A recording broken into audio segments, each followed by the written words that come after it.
Season 9 has been fully revealed, but is it what the community wanted?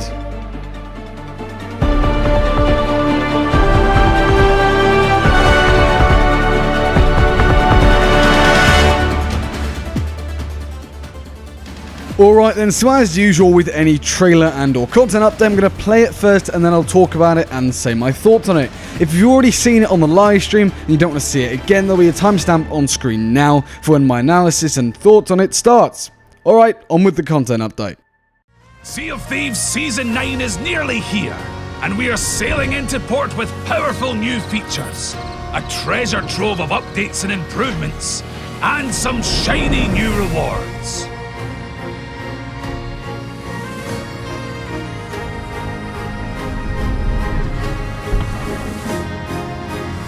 Changes have come to the Forts of Fortune.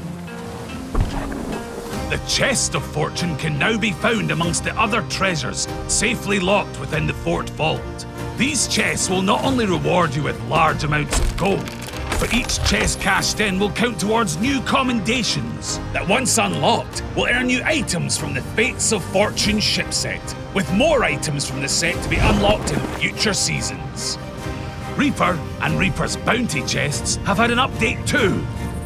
Not only will cashing them in unlock weapons from the Fates of Fortune cosmetics set, but their telltale beacons will now always be active, regardless of whether they've been picked up or not. So everyone will know where you're scurrying off to. We've also rebalanced the difficulty of several world events, from Forts of Fortune to Ashen Lords. The difficulty of the emergent world events you engage in will now be tailored to your crew size. And emergent ghost ship battles are back, now expertly tuned, and minus the giant talking head in the sky. We've also upped the chances of finding shipwrecks, being shrouded in dense fog as you sail across the sea. And encountering the Megalodon and Kraken on your adventures. So the world of Sea of Thieves will feel more alive and dynamic than ever before.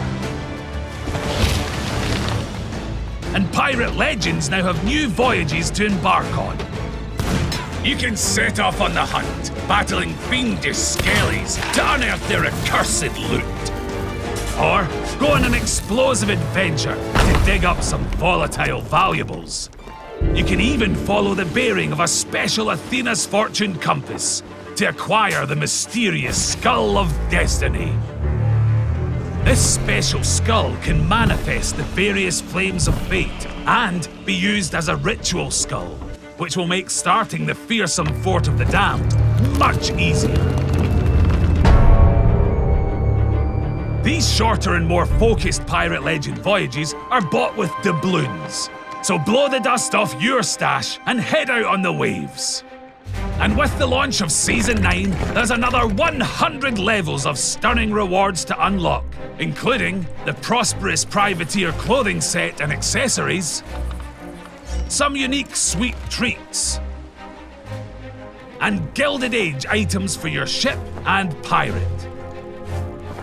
Pirate Legends can also earn the legendary Bone Hunter jacket and spyglass. And it's time to grab a grog and cast off with new Emissary rewards, where you can unlock trading company-themed fishing rods and tankards. There's also a brand new Plunder Pass, available as an optional purchase, where you can earn some dazzling premium items, including the Sting Tide ship set, and variations of the Sting Tide costume. And over in the Pirate Emporium, we've got the Sea Serpent ship set, weapon set, and costume. You can also grab the Lodestar ship's crest, a gleaming gold-cursed Barbary. And for pirates of a more retiring, mysterious nature, there's the enigmatic emote bundle. And you can grab the Hearing Things emote for free. But that's not all. There are even more improvements this season. When a ship is scuttled in the Devil's Shroud, any loot they had on board will now resurface in safer waters at the Shroud's edge. Nice try, runners. There's a new food radial menu, so you can be more specific about the meals you munch. Seagulls will now flock over loot that has surfaced from a recently sunk ship, making it easier to spot. And when you harpoon loot, you can now easily drop it on board your ship. New bait crates will appear emergently on the islands of the Sea of Thieves, or you can buy them from the Hunter's Call or the Merchant Alliance.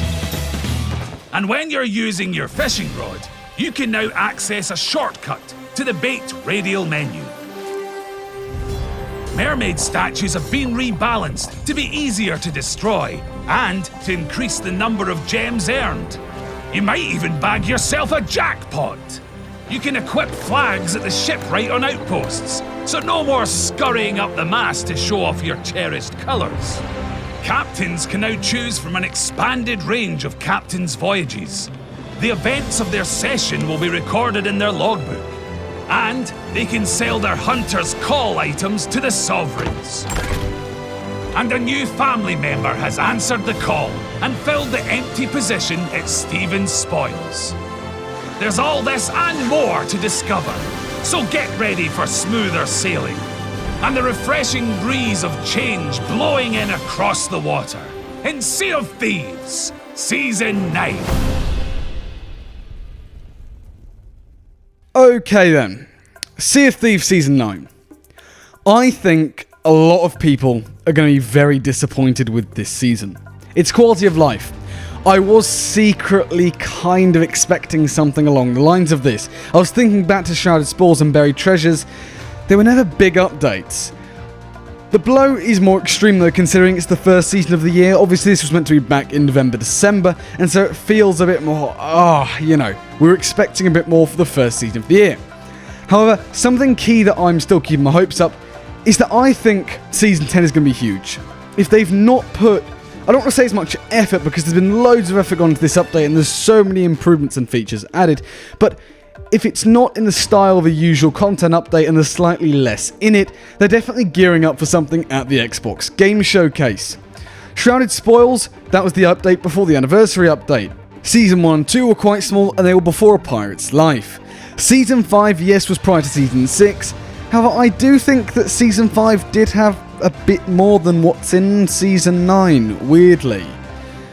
Now, there are some things that they mentioned on the livestream, but they didn't mention in the content update. To start off, on forts, there's a new cannon system. They bought this system from Sea Forts, and effectively, it works exactly the same. So once you're parked up at the fort, it will no longer fire at you.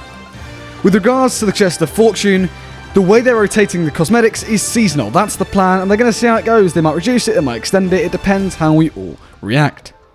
Season 9 is also introducing some amazing piratey clothing, some traditional pirate clothing that apparently everyone in Insiders, according to Christina McGrath, head of community, has loved.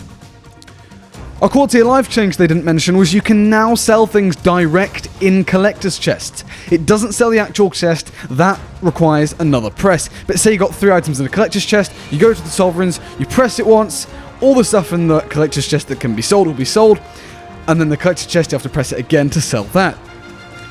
Forts of Fortune have also been drastically reduced in terms of time regardless of what boat you're on. They did rebalance all world events as you saw in the content update, but Forts of Fortune have been drastically reduced, so it's a slightly easier experience. They also appear more often.